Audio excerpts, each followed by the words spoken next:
সুপ্রভাত। কেমন আছেন সবাই? আমি অনন্যা, অনন্যার ব্লগসের আরও একটি ঝাঁ চকচকে নতুন ব্লগে আপনাদের সকলকে জানাই অনেক অনেক অনেক স্বাগত। আশা করছি আপনারা সকলে খুব ভালো আছেন, সুস্থ আছেন, সাবধানে আছেন, নিরাপদে আছেন। আমরাও বেশ ভালোই আছি।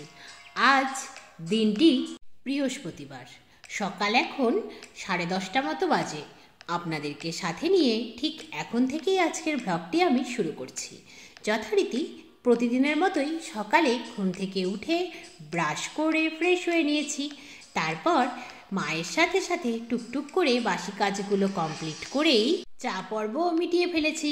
তারপর যথারীতি বেডটাকে গুছিয়েছি আর এক এক করে ঘরের সব আসবাবপত্রগুলো মুছে ক্লিন করে নিয়েছি। তারপর ড্রেস চেঞ্জ করে দুধ ছাতুর ঘোল খেয়ে রান্নাবান্না শুরুই করে ফেললাম। শরীরটা বিশেষ জুতের নেই জানেন, তবুও কিছু করার নেই। দায়িত্ব নিয়েছি, দায়িত্ব তো পালন করতেই হবে। সে শরীর থাক আর শরীর যাক। মাঝে মাঝে নিজেকে পদ্মা নদীর মাঝির মতো মনে হয়। শরীর থাক আর যাক, পদ্মায় তাকে যেতেই হবে। এই লাইনটার প্রকৃত অর্থ তখন পড়তে হলেও এখন নিজের জীবন দিয়ে অনুভব করতে পারি আমি। এই লাইনটার মধ্যে দিয়ে লেখক কি বোঝাতে চেয়েছিলেন? শরীর পারমিট না করলেও দায়িত্ব যখন নিয়েছি তা তো পালন করতেই হবে। You will have to. সেই জন্যই রান্নাবান্না করছি। আর এদিকে একটা চিন্তা একটু একটু করে কুড়ে কুড়ে খাচ্ছে আমায়।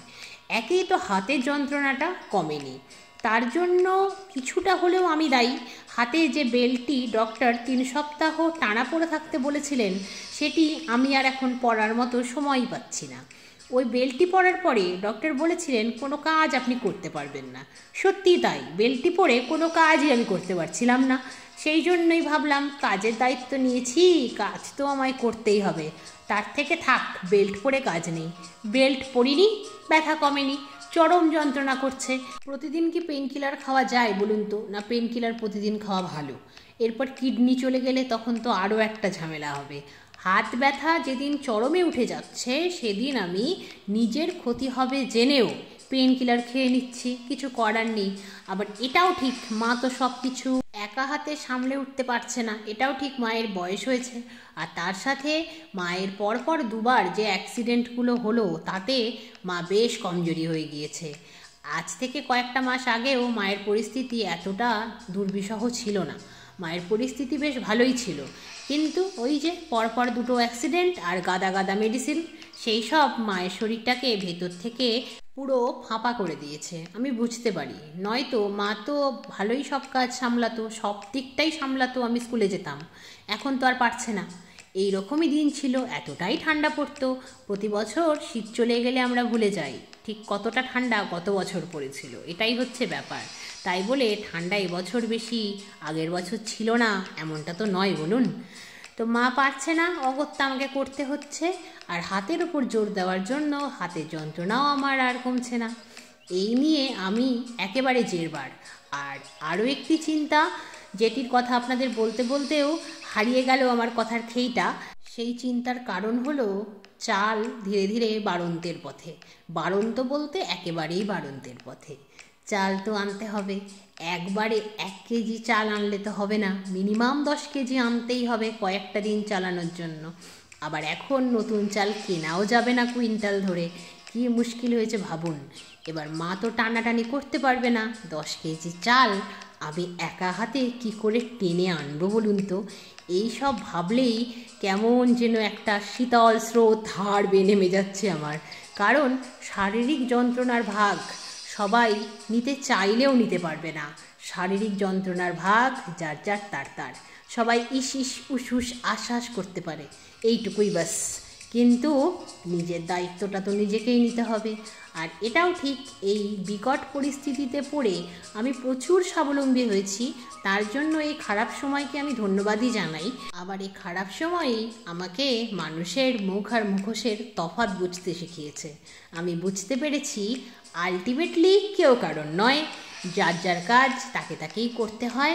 বড়জোর সবাই জ্ঞান দেয়, সঙ্গ কিন্তু কেউ দেয় না। একটু খেয়াল করে দেখলেই বুঝতে পারবেন। এই ব্যাপারটি আমি খুব ভালোই বুঝেছি, তাই আমি আর কারোর ভরসা করি না, নিজের কাজ নিজেই করি। তবে হ্যাঁ, শরীরটা যদি ঠিক থাকে তাহলে সব কাজই সামলানো যায়, সামলাচ্ছি তো বলুন। কিন্তু শরীরটাই যে আমার সাথে বিট্রে করছে, এই জন্যই আমার ভীষণ কষ্ট হয়ে যাচ্ছে। দেখুন, আপনাদের সাথে এই সুখ দুঃখের গল্প করতে করতে আমার কিন্তু আজকে রান্নাবান্না কমপ্লিট হলো। গতকালে জামা কাপড়গুলো রোদে দিলাম, তারপর শান্তনা দিদি আজকে জামা কাপড়গুলো কেচে দিতেই আজকের জামা কাপড়গুলো ছাদে মেলে দিয়ে এলাম। তারপর যথারীতি গ্যাস আর রান্নাঘর ক্লিন করে নিলাম। আজ বৃহস্পতিবার, কিন্তু বিশেষ রান্নাবান্না আজ করতে হয়নি। গতকাল রাতে যেহেতু দুধ মুড়ি খেয়েছিলাম বাজার থেকে ফিরে আসার পরে, ভীষণ ঠান্ডা লাগছিল বলে আর ভাত খাইনি, তাই গতকালের রান্না করা খাবার বেঁচে গিয়েছিল, ফ্রিজে রাখা ছিল। আজকে সেগুলোকে বের করে গরম করে নিলাম। এই জন্যই আজ শুধুমাত্র রান্না করেছি রুই মাছের ঝোল, আলু বেগুন পাঁচফোড়ন দিয়ে পাতলা করে, আর ভাত। কিন্তু রান্না হয়ে গেলেই তো কাজ শেষ হয়ে যায় না বলুন। আরও আনুষঙ্গিক যা কাজ থাকে সেই সব কমপ্লিট করতেও বেশ ঘন্টাখানেক মতো সময় লেগেই যায়। আমি এই দিকের কাজগুলো দেখি, আর মা ওদিকে স্নান সেরে পুজোটা করে ফেলে। আমার মোটামুটি এদিকের কাজ কমপ্লিট হলো। এবার স্নান করে আসি টুক করে। স্নান সেরে এলাম, ঠাকুর প্রণাম করলাম, তারপর এখন মা মেয়েতে মিলে লাঞ্চ সারলাম। লাঞ্চ সেরেই একটু ছাদে গেলাম। ছাদে গিয়ে একটু বসতে না বসতেই রোদের তাপ পড়ে এলো, তাই অগত্যা উঠে পড়তে হলো। যথারীতি জামা কাপড়গুলো তুলে ফেললাম। তবে হ্যাঁ, আজ 3 দিন পরে রোদ উঠেছে, এতেই আমি খুশি। তাহলে আজকের মতো এই পর্যন্তই, আবার দেখা হবে অন্য একটি নতুন ব্লগে। ততক্ষণ সবাই খুব ভালো থাকবেন। আজকের ব্লগটি কেমন লাগলো জানাবেন, ভালো লাগলে একটি লাইক করে দেবেন, চ্যানেলে নতুন হলে চ্যানেলটিকে সাবস্ক্রাইব করে বন্ধু হয়ে যাবেন। টাটা।